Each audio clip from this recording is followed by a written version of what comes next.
Dikapani kain kapan berwarna hitam. Dahulu sekali disebut desa yang cukup terpencil dan jauh dari perkotaan, hiduplah seorang nenek. Sebut saja namanya Nenek Lasmi. Beliau hidup sebatang kara, tinggal di sebuah gubuk reyot di tepi pesawahan yang terhampar luas di penghujung desa. Untuk memenuhi kebutuhan hidupnya, nenek renta ini tidak pernah meminta belas kasihan dari tetangga atau warga sekitarnya.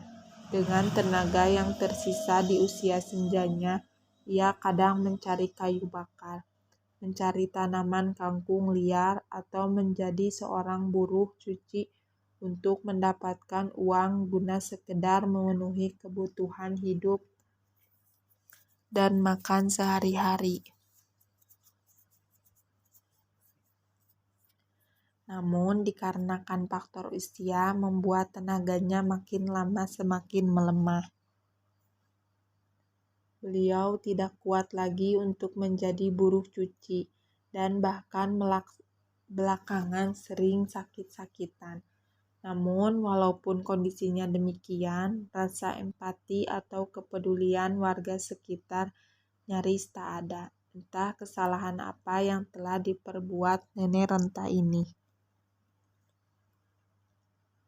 Seakan-akan seorang nenek yang sudah sepatutnya dibantu ini seperti tidak terlihat di mata mereka.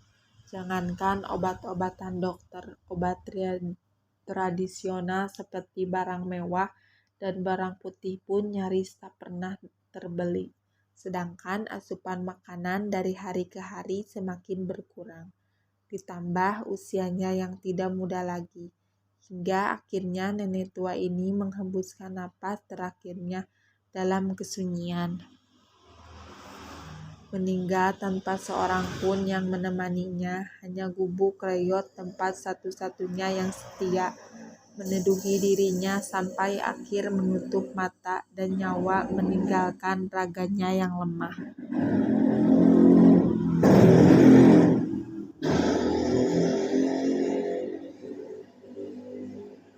Setelah meninggalnya Nenek Lasmi, barulah warga desa tersadar kalau nenek tua yang tinggal di penghujung desa tersebut telah tiada, dan tentunya bagi kaum muslim, fardu kifayah hukumnya untuk menguruskan proses penguburan, dari mulai memandikan, menghapani, hingga akhir jenazah dikebumikan dengan layak. Namun, entah kenapa saat hendak mengkafani mayat Nenek Lasmi, kala itu tak satupun warga yang memiliki kain kafan dengan alasan untuk pergi ke kota terlalu jauh. Sedangkan hari sudah terlalu sore. Akhirnya Nenek Lasmi yang malang ini hanya dibalut kain seadanya saja.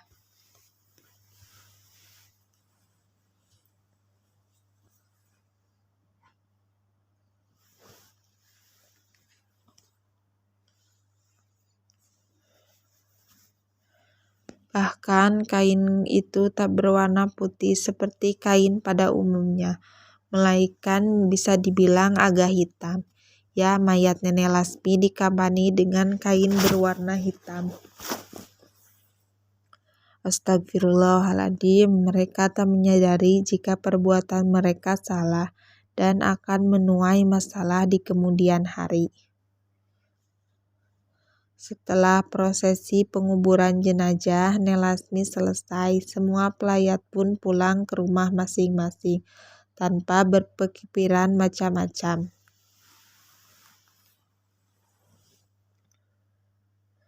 Hingga pada suatu tengah malam di salah satu rumah warga yang tak jauh dari bekas kediaman Nenek Lasmi, tepatnya di sumur belakang rumah, sebut saja rumah Bu Utin. Terdengar seperti ada suara yang sedang mencuci pakaian. Terdengar pula suara senandung dengan nada yang teramat sedih.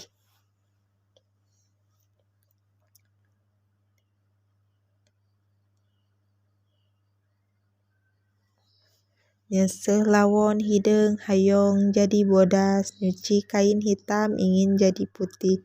Begitulah senandung itu berbunyi. Kalimat itu dinyanyikan berulang-ulang di sumur belakang rumah Bu Utin. Suara nyanyian yang menyayat hari itu terdengar oleh pemilik rumah dari dalam kamarnya dan membuat Bu Utin terbangun. Sambil membangunkan suaminya, Bu Utin berkata, "Pak, itu seperti ada suara orang lagi nembang di belakang rumah. Bapak dengar gak? Siapa yang tengah malam begini nembang kayak gitu di belakang rumah kita?" tanya Bu Utin pada suaminya. Suaminya Pak Usep memincahkan telinganya, dan benar dia pun mendengar suara tersebut. Suara senandung dari belakang rumahnya. Singkat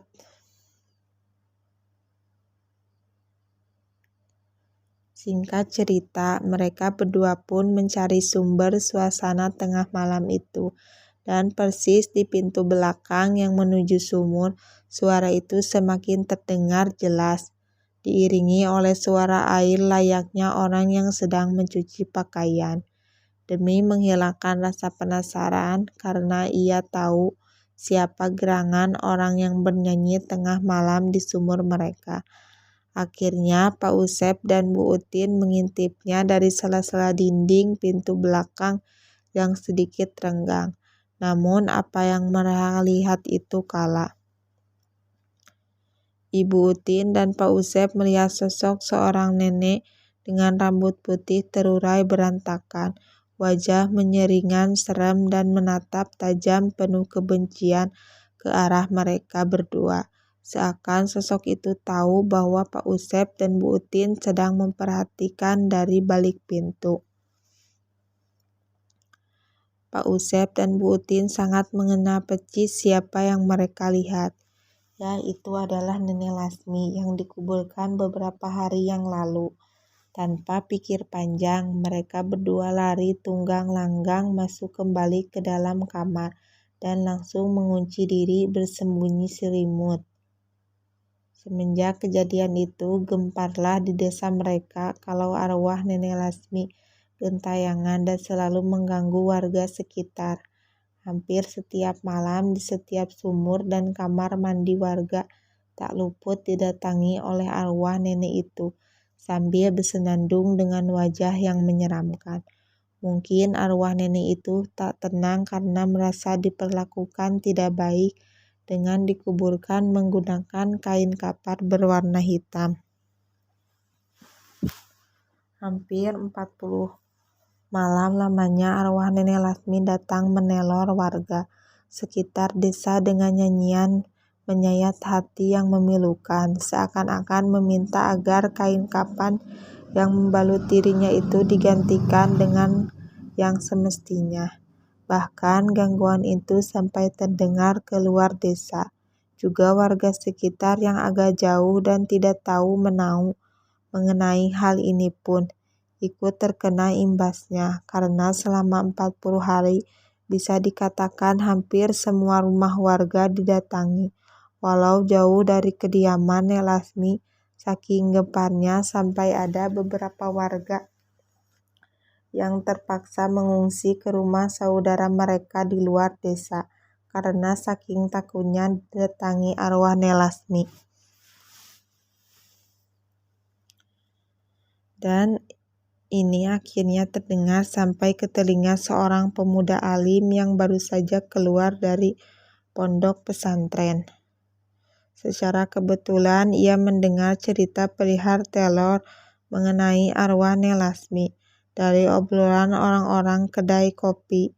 Singkat cerita, dengan inisiatif si pemuda alim tersebut dan beberapa santri yang membantunya, mereka mendatangi kampung tersebut untuk mencari keberadaan cerita tersebut, sekaligus meminta izin kepada warga setempat untuk membongkar kembali makam Nenek Lasmi yang telah meresahkan itu, dengan tujuan untuk menggantikan kain kafannya dan menguburnya ulang jenazahnya dengan layak. Akhirnya pada suatu hari tepat di kuburan Nenek Lasmi, mereka memanjatkan doa yang dipimpin pemuda santri itu serta dibantu oleh beberapa warga yang ikut membongkar kuburan Nelasmi. Mereka mendapati jenazah Nelasmi yang masih utuh, seakan seperti sedang tertidur lelap dengan kain hitamnya itu. Lalu dengan tanpa adanya kendala, kain hitam yang membalut jenazah Nelasmi tersebut digantikan dengan kain kafan baru yang berwarna putih, bersih seperti hal jenazah yang baru akan dikebumikan. Dengan diiringi doa yang dipanjatkan bersama oleh para santri dan warga yang hadir, tempat peristirahatan nenek itu pun kemudian dirapihkan kembali seperti semula.